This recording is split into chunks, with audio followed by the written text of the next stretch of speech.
Hey everybody, we are live and it is Thursday night with your boy the Veep in the building. How is everybody doing? Welcome to Implosion. For those that don't know, Implosion is more or less talking about the power within, not an implosion, but an implosion. We want to know what made you do this decision or that decision or make you excel. What was the power within that made you reach to the successes that you have? Well, listen, tonight, another one that is an amazing artist. I'm gonna just give you a little bit because I literally kid you not. We have rows and rows and rows of his bio. It's about a couple of pages short of, what is it, War in Arms? I forgot the name of that book, like 800 pages, but I'm kidding. In short, my guy, let's see here. He's been with Hank Williams Jr. from 05 to 2019. Leonard Skinner, Driving and Crying, even did some music with Steven Tyler, which you guys will see. Matchbox 20, Soul Asylum, Iggy Pop. I mean, we're dealing with what you call a seasoned artist, one that used his talents, and as he told us, he's never said no when it came to performing and so on. But I would rather him express some of these amazing things that he's done, because he'll give us even better insight. So ladies and gentlemen, I'm introducing to you Mr. Joey Huffman. Hey, how you doing, Veep? I'm doing good, Joey. How are you? I'm fine. I'm a little rattled. Traffic was bad, but I made it. Traffic can do that to you, my friend. First and foremost, thank you so much for your time. We appreciate you to come out with us. And look, Aviva Sings Out says, I'm here for Joey. He's a rock star. All right. Accidental rock star. That's my book is East of the Sun, Memoirs of an Accidental Rock Star. Great title. And we will talk more about your book, most definitely. So, Joey, do us a favor. For those that don't know you, tell everyone, who is Joey Huffman? I'm a guy that grew up in Eastern Kentucky and knew at an early age that I had to get out of there if I wanted to do music. I knew at 6 that I wanted to do music as a job, and I left when I was 16 and went on the road with this band Wild Cherry that did play that funky music. White Boy. I was 16 and out on the road with them, and I've not looked back from there. I got out, and I've had an incredible career, and I feel like I've done so well, and I've got a studio called Soapbox Studios here in Atlanta, Colorado Springs, and I feel like I've had such a great career. It's time to give back a little bit, like maybe take some people under my wings and produce some, give back. Very nice. And I'm also playing. I play live and play with various bands, and I'm in the studio. I do sessions, files that are sent to me. I do sessions in the studio. I do sessions at home. I keep pretty busy doing that. Okay. So, Joey, let me ask you, what is your instrument of choice? Oh, I'm a piano and organ player. Piano and B3. Okay. But you're not limited to just piano. No. I've got all kinds of synthesizers and modular synthesizers, and I got a Mini Moog. I bought one in 1979, and I bought my Hammond B3 in 1979. I still have them. I didn't sell them when Didn't need to get rid of them. Became uncool, but they became cool again, and they're worth more than I paid for them now. So exactly. Exactly. So it's so refreshing to me to see artists that really care about the community, where you just said yourself you wanted to give back to the community. Tell me, why does that mean so much to you to give back to the community? Because the community gave so much to me. Mm-hmm. And although I never missed a benefit or whatever, mm-hmm. I had a tumor in 2014, or that was operated in 2014. In 2013, I was diagnosed, and I didn't have health insurance. Mm-hmm. And I was lucky to find Tatum Alsep at Musicians Health Alliance, and she talked to the doctors and neurosurgeons, and talked to the hospital, and got me insurance, got me on, and I was able to have brain surgery in 2014. And I was on the road in a month. Wow. You know, and so I like to give back, and they gave me such a good benefit that was arranged by my friend Valerie King, who's a writer, and my daughter, and we made a lot of money. A lot of artists came out and supported me that night, and it's changed the way I think about my life and how I treat other people, and just all around. Man, Miss Aviva sings out, says, "Don't look into Jory's glasses; it will take you somewhere." That's Aviva. I work with Aviva. She's a wonderful talent. She's a great singer and a great songwriter. That's awesome. Having your own tribe backing you up. I love it. I love it. So let me see here. I did not bring up my questions. Give me 2 seconds, Joey. All right. Let me ask you this. How's your approach to music and your instrument evolved over the past, what would you say, about 2 decades or so? Yeah, 3 maybe. Really? Okay. Yeah, I left home when I was 16. I'm like 61 now. So. Okay. So how has your approach to music and your instrument evolved over the past, let's say, 3 decades, and what pivotal moments influenced these changes? I'm influenced by Ian McLagan, by the Faces, and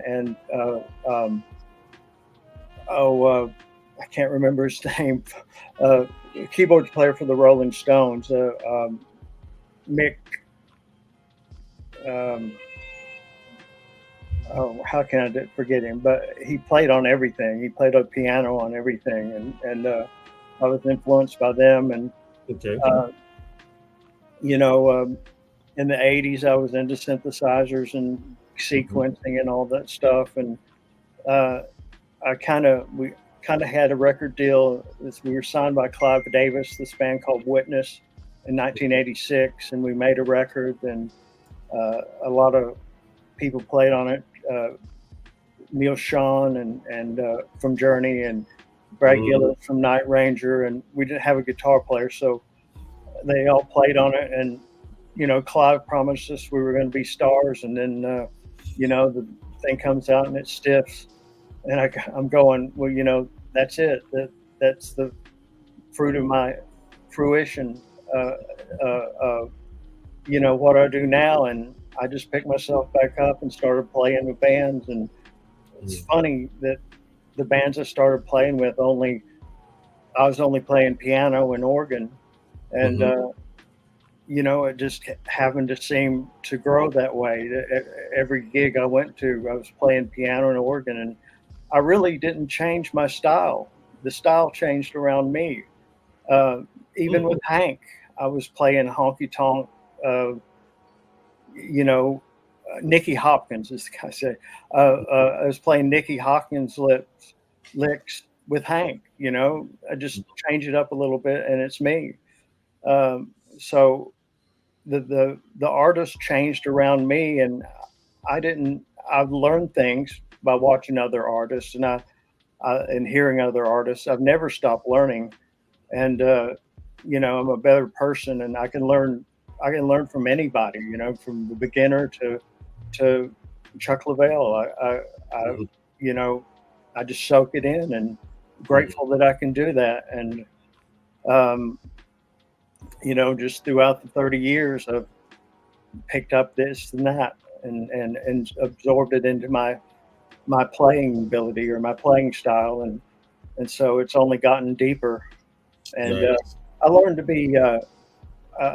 be dynamic Mhm. about halfway through it. I was beating the crap out of the piano, and realizing that I couldn't get a solo heard if I was banging the piano the whole time, and so I Mhm. learned to play with dynamics about 15 years ago or so. Okay. So, with you having 30 years of touring, playing for other bands, and so on, I know this question is going to be big for all those who love a good story. So, can you share a specific performance or a recording experience that had a profound impact on your musical journey, and why does it stand out? I In 1994, I had the chance to record with Mick Jagger, and it was just he was in town, and he asked his guy to set up. He wanted to play with a real band. He didn't want to use drum machines or anything, and he wanted to demo his songs. So my friend Billy Pitts, who played drums, came in. I came in and played piano and organ, and Pierre, Mick's guy, played bass, and Mick came in with the guitar, a couple of guitars, and we set up a semicircle with Mick at the center. Hmm. He would show us his songs, and we'd learn them, and we'd put them down. We put down 25 songs in 3 days, uh, Wow. just to that. Uh, but we it was Mick Jagger, one of my favorite bands, and it's hard to like keep my thoughts together. But uh, uh, something happened that moved me. That all the hits that Mick Jagger had, Hmm. and he's writing these, and there was something in his eyes when he's playing us these songs that he needed for us to like them. He was wanted us to like them. He's written so many hits, and he still has that crack in his armor, or that that that needed to be validated. Mm. And even as big as he is, and Right. that moved me, and that helped me with my own songwriting too, is Wow. not to be as critical on myself. Mm. And but that was one of a pivotal point in my career. That Okay, I'm sorry. Finish your point. uh, that playing with Mick. I also worked with Keith as a keyboard tech for Ivan Neville, and Mhm. watching him every night made me play a lot different. He was the one who I got uh, the idea of when not to play, and dynamics. And I did 2 different tours where I were a backline tech for him, and he's a really talented guy, and I'm glad I got to do it. Amazing. How is having the opportunity to play with Mick Jagger? I mean, that's probably huge on your checklist, would you say? Yeah, I mean, the Stones were my favorite bands, and the Faces, and Hmm. you know, to meet Mick, I've been working in the Keith camp, so I've heard horror stories, and I don't know what to expect. And I'm a big fan. And he comes in, and he was an English gentleman, and he was really nice, and really soft spoken, and conveyed his ideas really great. And I had those moments where I'd look over there and go, "That's Mick Jagger." Wow. So you had a moment to stargaze for a little bit. Yeah, and I say, "Well, stop that and concentrate on what you're doing." But I love it. So listen, we got a question from Soul Res Music. He asked, "At what moment did it finally click in your mind that yes, I'm in the music industry?"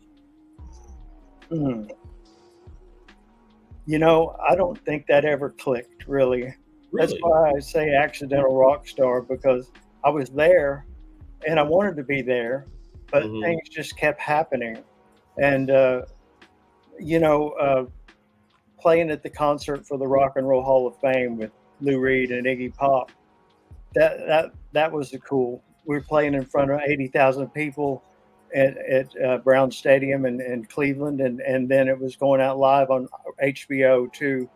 So that was, kind of a click, of wow, I'm backing up these guys, and all these famous people are here, and I'm one of them. That's amazing. Wow, that's amazing.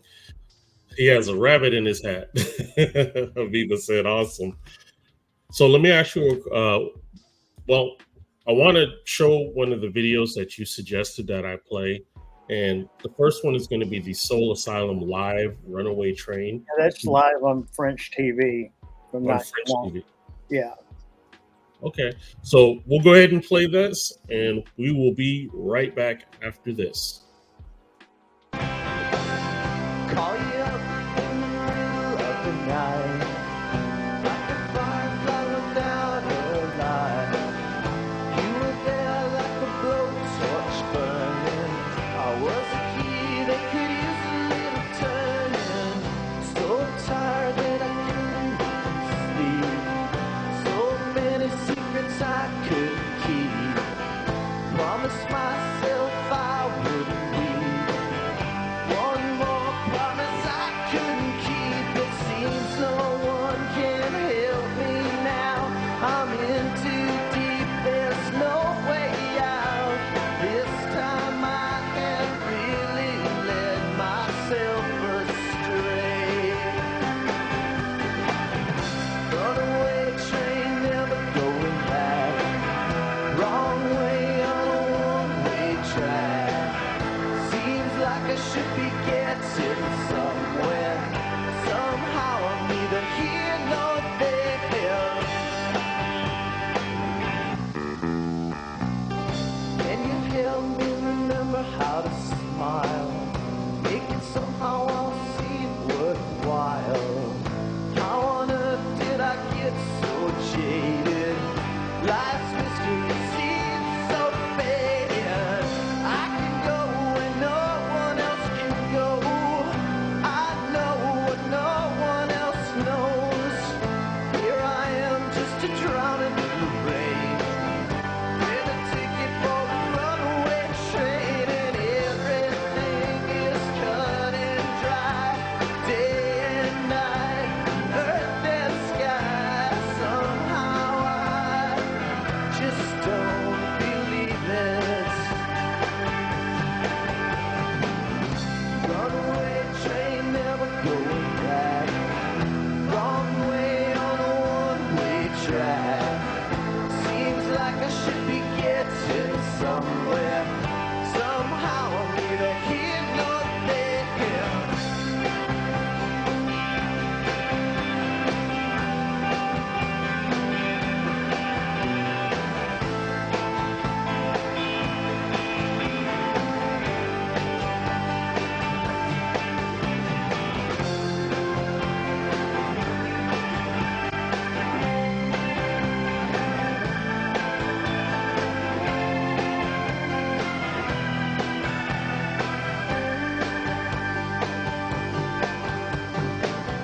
Bought a ticket for a runaway train, like a madman laughing at the rain. Little out of touch, little insane. Just easier than dealing with the pain. Runaway train, never going back. Wrong way on a one-way track. Seems like I should be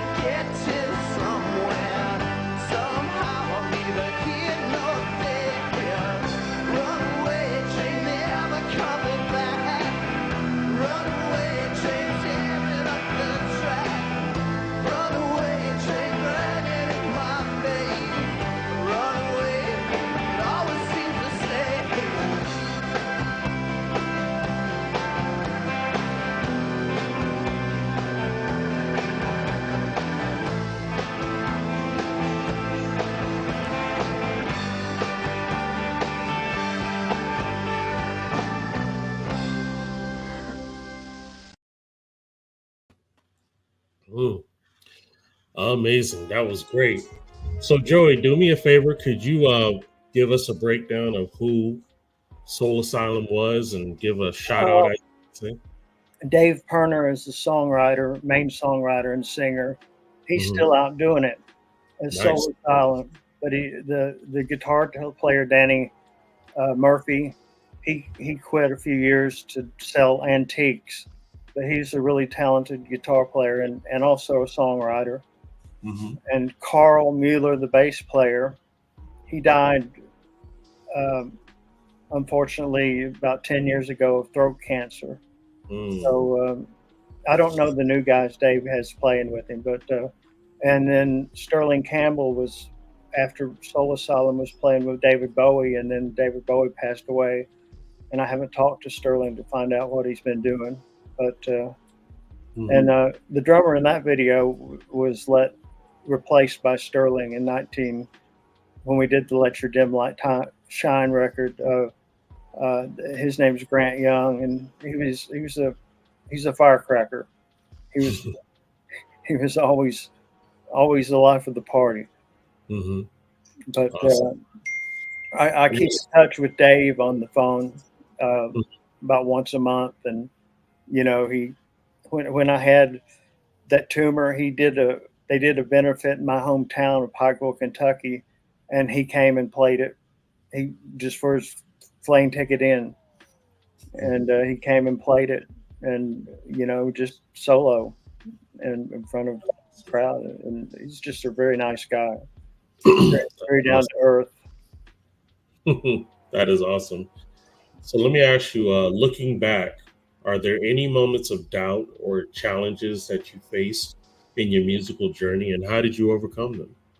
Well, I battled with drugs pretty much all my career until and they didn't affect the way I played, so I got away with it. But in 2004, I was unemployed and doing a bunch of drugs with a girl that I was living with, and realized I hadn't done anything but mix a record that never came out that year.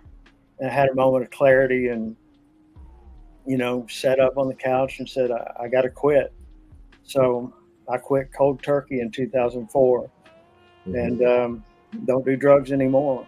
I mean, I laid down and slept for about 5 days and then woke up, and I wasn't addicted to anything. I wasn't, they say like 1 out of 10 meth users gets free from it, and I guess I'm one of the 10.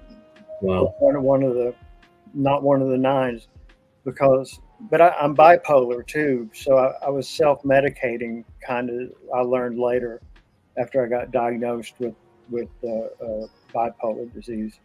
So, and then I like to have a little drink before I play, but not a lot. But I just take my medication for the bipolar disorder, and that's all I do. Even though at my age and it's still around, sometimes it's, I have to get out of the room or get out of the party. So you would say there is always something that you always have to fight to keep going forward. Yeah. Is that about right? The music business is a hard, stark business. And it's always you have to think for people sometimes and make them offers and call people every day and let them know you're still alive, or they'll forget about you or think poorly of you. Like, some people still think badly of me to this day because of my drug use back in the 90s.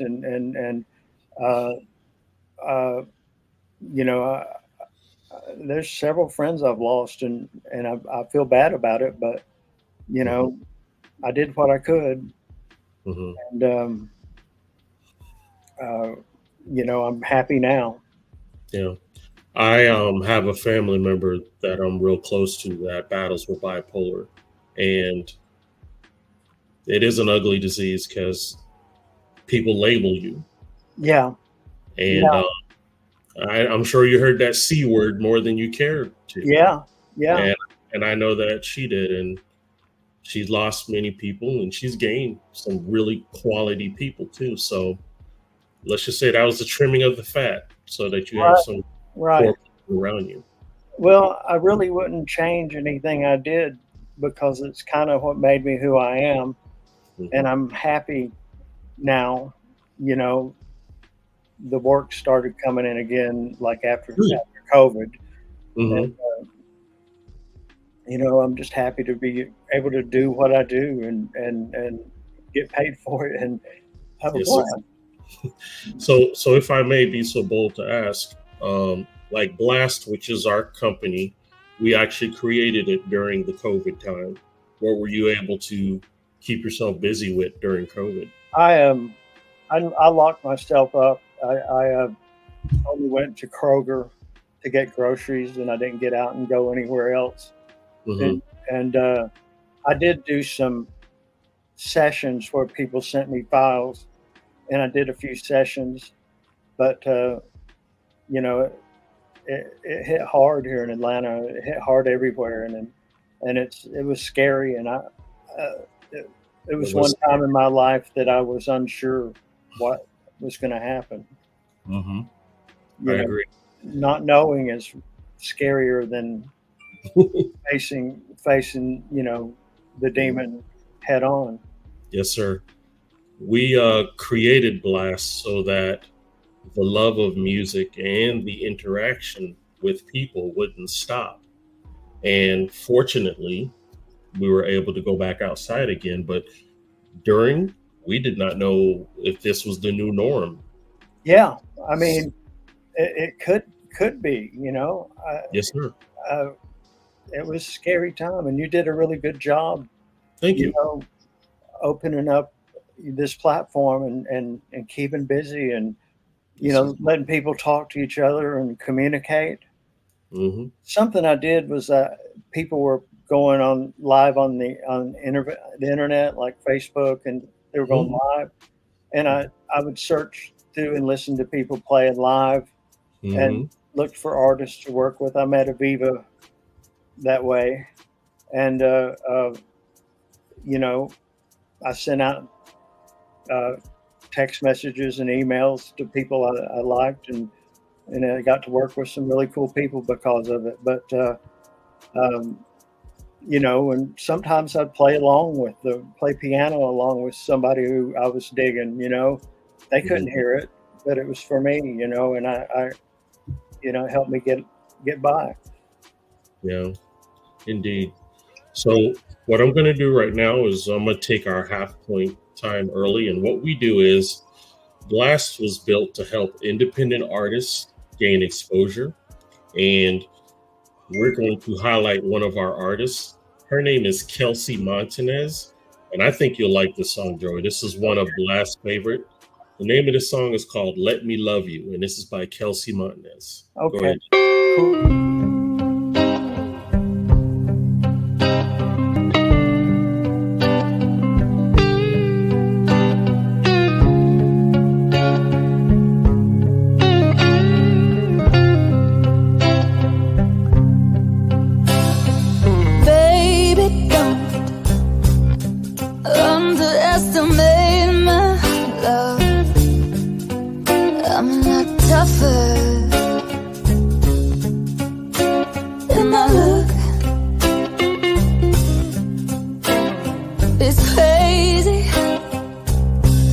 What they say about me, they say I'm strange and wild, but I let you read me like an open book. But only you, I might be tender, I might be soft, and I might surprise you with how hard I go fight for your love. Baby, I want ya, I gotta have ya. Baby, I need ya. If you let me love you,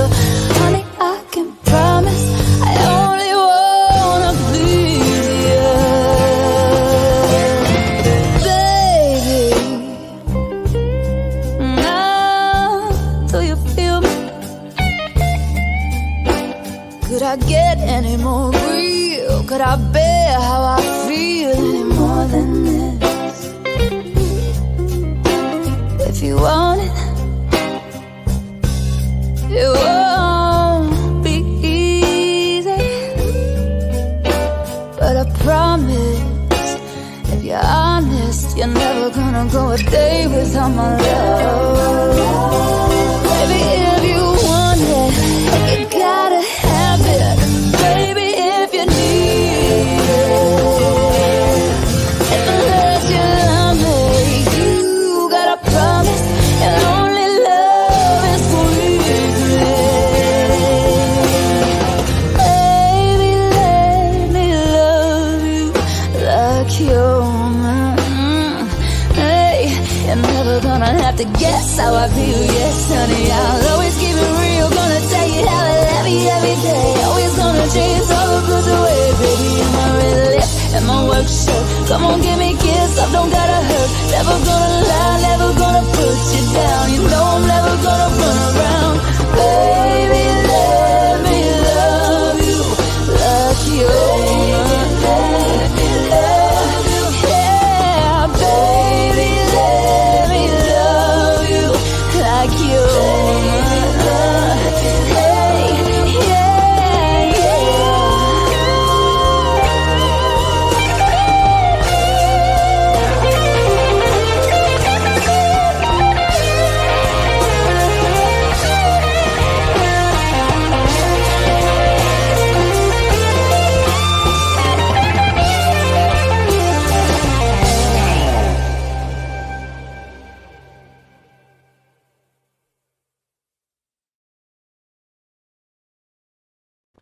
Wow, Yes, she's yes, great. indeed. That is, I lovingly call her my Pat Benatar 2.0. That is Kelsey Montanez with "Let Me Love You." And It if you sounded, it go ahead. sounded like it was recorded at Muscle Shoals or something. It was like that kind of vibe. She's she's based in Chicago, so Okay. she's got a real bluesy flavor for sure. She's amazing. But let me finish this spiel real quick. If you're an independent artist or a spoken word poet or even an up and coming comedian looking for some exposure, you can go to blastmusic247.com and register for free.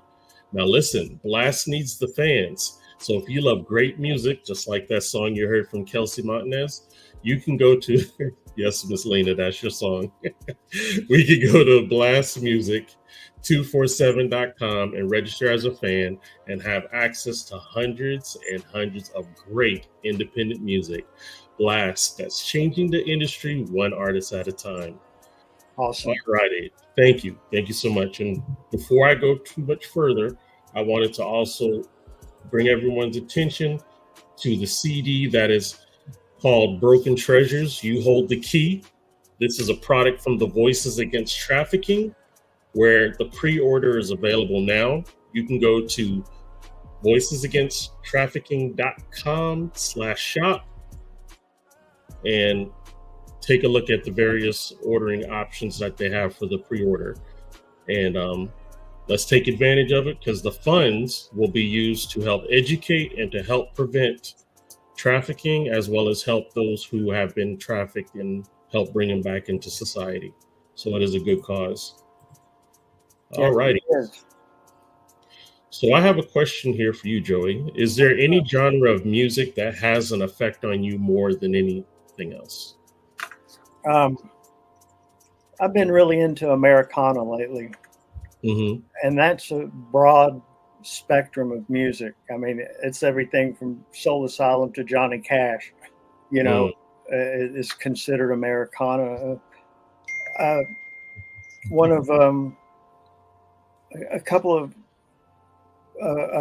Taylor Swift's records a couple or 3 years ago. I forget the name of it, but it came out and it was like really Americana, and I really liked it a lot.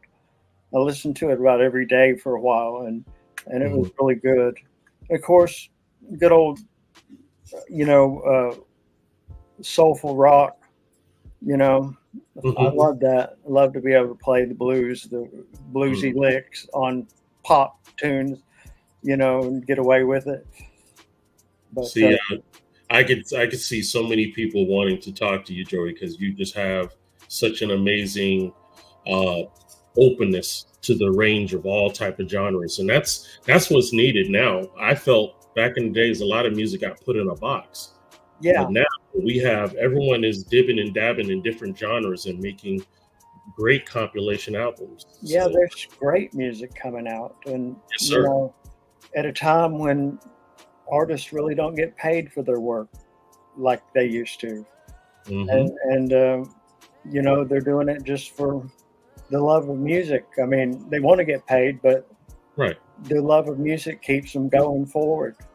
You know, Yes, sir. Spotify said it wasn't going to, unless you got 1,000 plays, it wasn't going to pay you any royalties. I That's mean, crazy. that's just wrong. Spotify and Live Nation, they're all like they need to be broken up. Like Live Nation owns record company, it owns venues, it owns merchandise company, it owns management company. Hank's manager, I found out, sold his company to Live Nation and just stayed on to run the thing, you know. And so if they're a monopoly, they own everything. So they own venues. They say, well, you play our venue for this price, and we'll pay your single. You know, they use it to wedge against you and beat you down with it. It's That's crazy. something needs to happen, like it did with the AT&T. You know, when they broke it up into smaller companies, the same thing needs to happen with Live Nation. I think that's just my opinion, but Hmm. Hey, I don't argue on that part. So, as a seasoned musician, do you find it challenging to balance personal life with the demands of a music career? well, I guess it ruined a marriage of mine, Mm, and we're friends now. She's still friends, but you know, I was gone for like 10 months out of the year, probably all of 1990. So we just grew apart, and you mm, know, it's I should have brought her out more on the road, but mm, you know, I didn't. I made mistakes, but um, I tend to find myself in long distance relationships, mhm. and the ones that work are good, and you can see each other regularly, and you talk on the phone, and um, I, I you know I have a girlfriend online right now, and she's coming to see me on the 18th, and that'll be that'll be nice No to doubt. hang out, and you know. No doubt. So, we have a question here from the artist known as Lena J. The question for Joey: uh, what would your dream jam session look like? And top three bands you would love to rock out with, sir. My dream session Dream um, jam session. Yeah. have to be like um, on drums, probably Charlie Drayton or Steve Jordan, and on guitar Keith Richards, and Mm, um, um, I love Cheap Trick. Maybe if you know some of those guys would like to play, and I love you know the old New York Dolls and stuff like that, and Brian Todd Rundgren produced that record, and so I don't know. I'll be all over the place on that. It's hard to like just pick one at each mhm. position. You know, it depends on what we're doing. But Understood. you know, I love Keith Richards playing. And Stones are probably my number one favorite band, and Mhm. I like Steve Earle.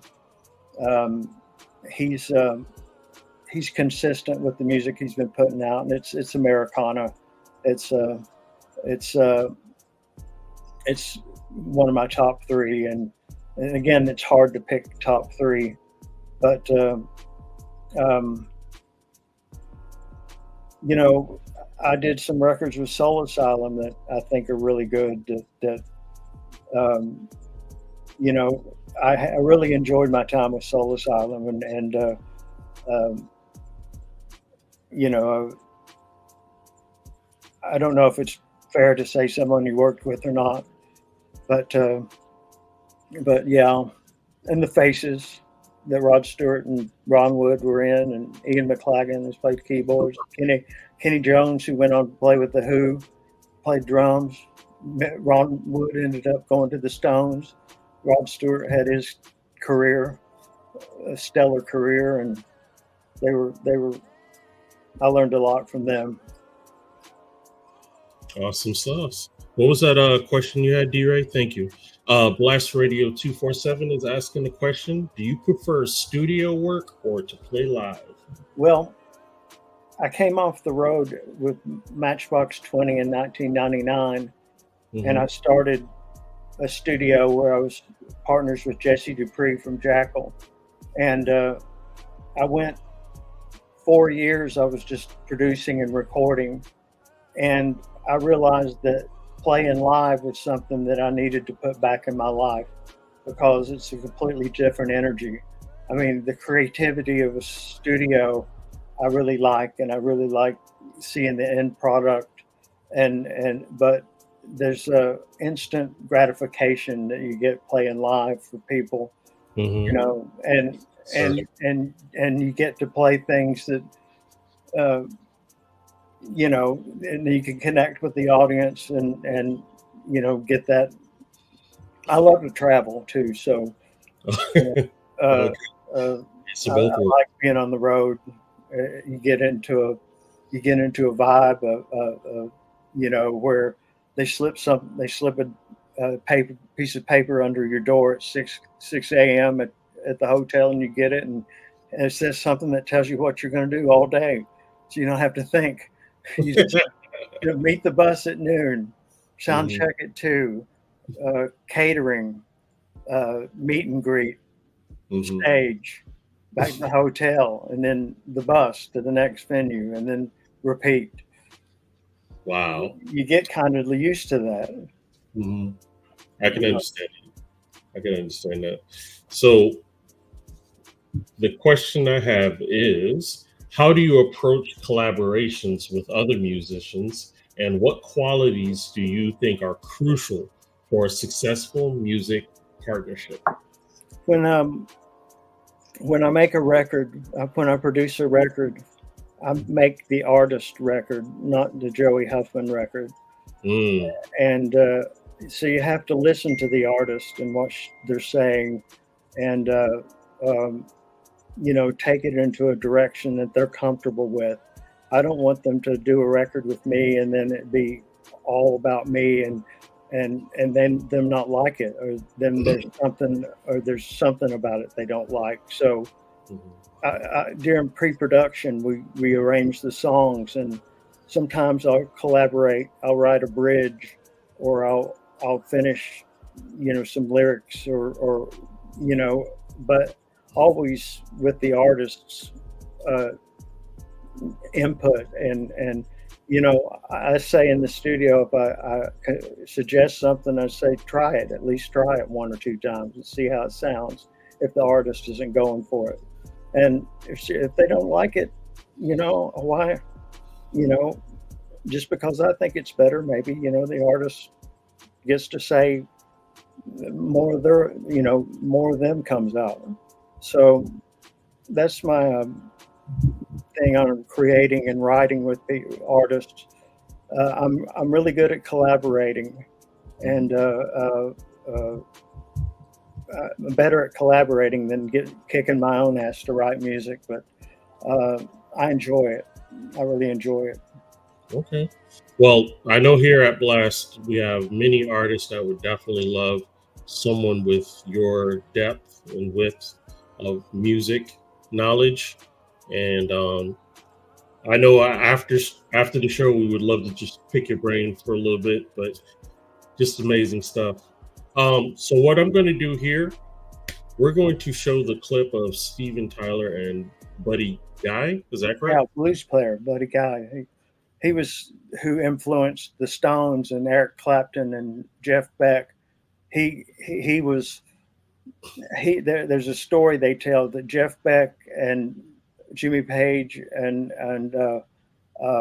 Eric Clapton slept in a van outside Chicago to see Buddy Guy play the next day or night, and he was there and he was playing a Strat, and he says, I was playing a Strat because it was the easiest thing on my back and it's the lightest guitar I could get. But the next day, Jimmy and the guys went out and bought Strats. Started playing Strats because of Buddy Guy doing it. That's cool. Are you're playing the keyboards for I'm them playing as well? the piano on this, yeah. Alrighty. So again, it's Hank's band backing him up. Okay. So this is Steven Tyler, Buddy Guy, and of course Joey Huffman is playing keyboards. Go ahead, D-Ray. Please welcome Steven Tyler and blues guitar legend Buddy Guy.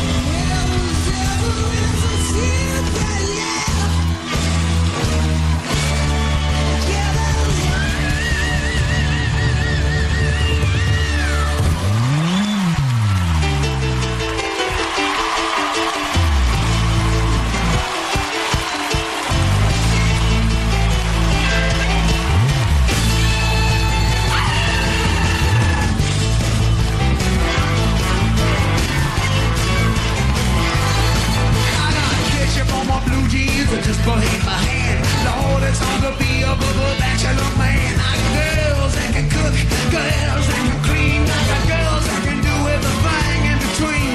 I gotta get ready to make everything right. There's all my rowdy friends are coming over tonight.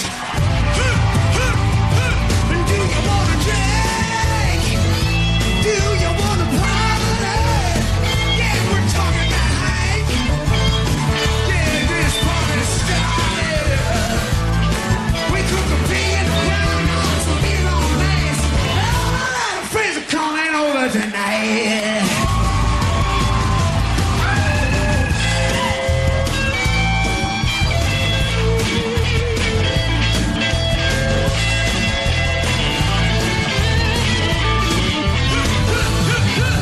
Now my body pays out in the woods. It's a long, long way from Hollywood. But I got some Nash Queen out on the floor. And over Mississippi, just walk through the door. Got a little whirlpool made for 10. You can jump out, I can jump in. You can do anything that you wanna do. But don't step on my cowboy boots. Yeah, do you wanna drink? Do you wanna party? Oh, no, they're talking about Hank. And again, this party started. I cook a pig in the ground, got a beer on ice. All my rowdy friends are coming over tonight. Do you wanna drink? Do you wanna party? Yeah, we're talking about Hank. Get this party started. We cook a pig in the ground, we got some beer on ice. All my rowdy friends are coming.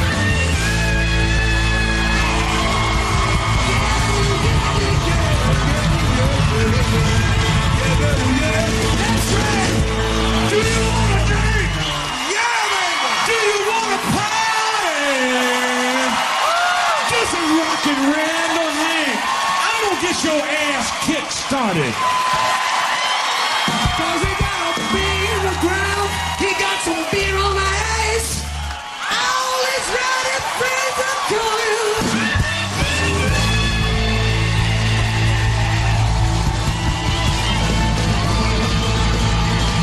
Mr. Buddy Guy!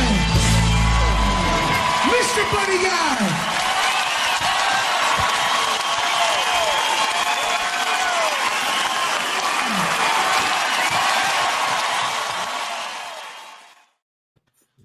I Man. just think that's a lot of fun.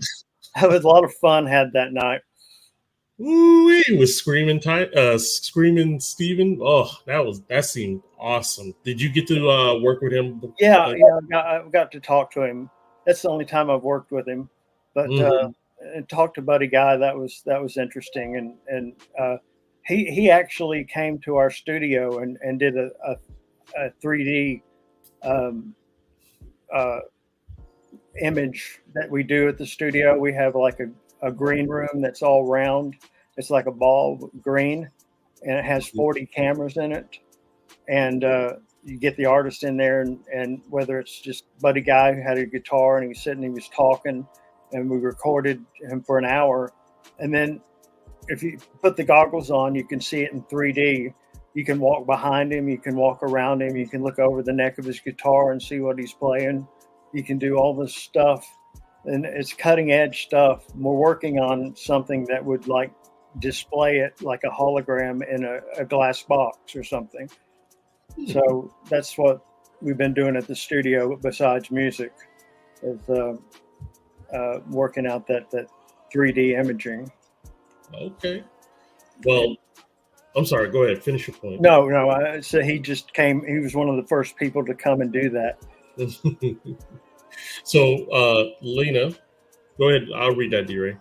She said, love it, dope, ooh, to half of Steven Tyler's energy. Dude looks like a lady. Hashtag, dude looks like a lady. Hashtag, crying. Hashtag, don't want to miss a thing. Yeah, I'm a real fan. I'm a real fan of Steven. Oh, I agree. Eversmith from the 70s, from Rocks is one of my favorite records. And then the new stuff they're doing is really good, really well done. Good stuff. Listen, Joey, we would need another hour to even just understand some of the stuff that you've done. However, I want to definitely give you the opportunity to talk about your book, my friend. Yeah. The East of the Sun, Memoirs of an Accidental Rock Star. Yeah. I guess I started writing it as chapters on I would release to Facebook about 5 years ago. And it was just telling stories, just that I remembered, pretty much funny, not a lot of too serious, but kind of. I would post them on Facebook, and I'd get a lot of likes and a lot of comments, and then this guy who ran a magazine called Stomp and Stammer in Atlanta, Jeff Clark, he mentioned it in one of his posts. He says, never mind everything else on Facebook, check out the stuff Joey Huffman's writing. And when my publisher saw that, she gave me a call, and I signed a book deal about 2 weeks later, and I had to finish. I only had about a third to a half of it done, and I had to finish the rest of it quicker than I was used to writing, but it all came out all right. So now I can say I'm an author. Who knew?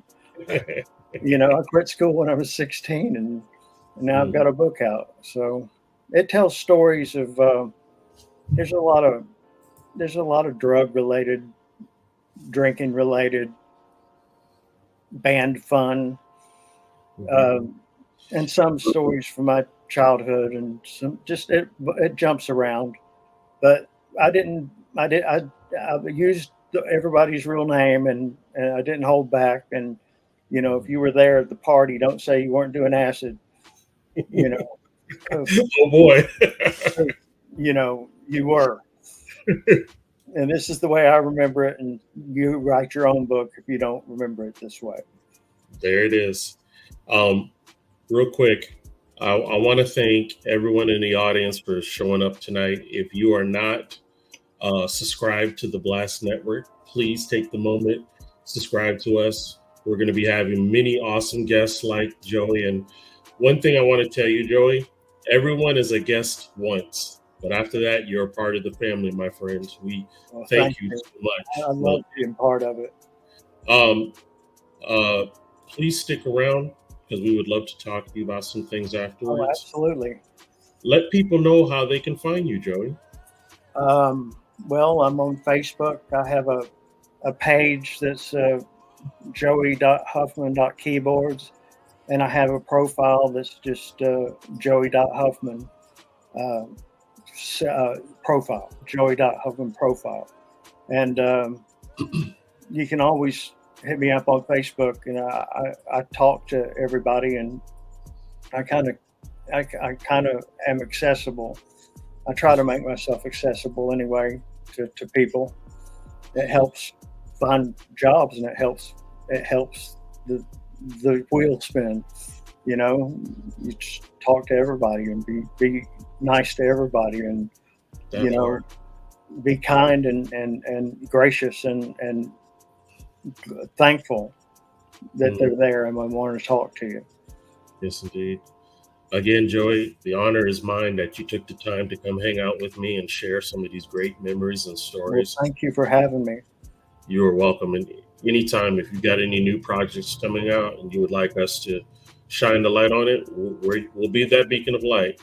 Okay. Everyone else, thank you for coming. And let's see, I believe we do have another guest next week, and then we'll be heading towards the holidays, and then we'll be back in 2024. Time is just I can't believe it. Yes, indeed. So again, thank you everyone for coming. We will see you next week. And remember, please be kind. Celebrate the difference to make the difference. I'll see you. Peace.